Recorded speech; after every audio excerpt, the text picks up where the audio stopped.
Ну, я думаю, що тут немає ніякої таємниці, що ми маємо такий політтехнологічний підхід, коли кандидат, чим менше він говорить, тим це працює на користь. Але проблема в тому, що, знаєте, коли це робиться з політтехнологічної точки зору, це одна річ.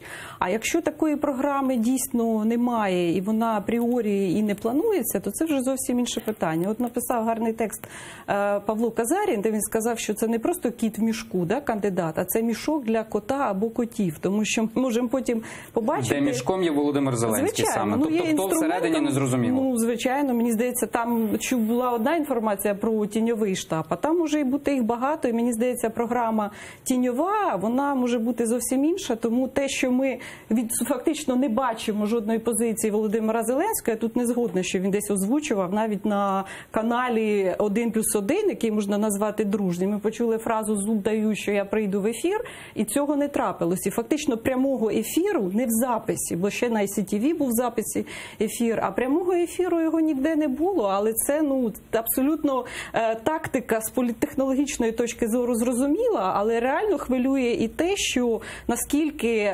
кандидат Зеленський є технічним кандидатом і може стати технічним президентом, і які інтереси можуть бути приховані за тим. Ну, і тих людей, які можуть бути зацікавлені і мають свої інтереси. Хто може бути зацікавлений? Це можуть бути олігархи, наприклад. Це можуть бути люди, які ображені в політиці.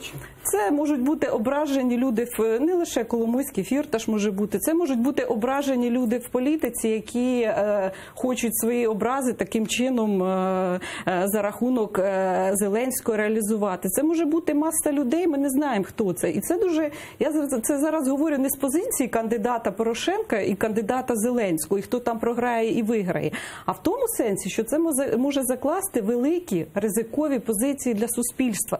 Тому що якась частина вкладає дійсно сподівання характеру, пенсії в 5 разів піднімуться і так далі. А коли ми побачимо повернення, наприклад, інтересів олігархів, це може спровокувати соціальний протест, це може спровокувати інші речі. Я вважаю, що взагалі слабкий президент – це є загроза в цих умовах, які ми зараз маємо. А будь-яка людина, в мене немає якихось суб'єктивних характеристик по відношенню до Володимира Зеленського. Це міг бути будь-хто інший, Бакарчук той же, наприклад, або хтось інший. Я вважала б так само цю людину, яка не має абсолютно ніякого досвіду, і вона апріорі є слабкою, якщо ми кажемо, наприклад, про міжнародний формат.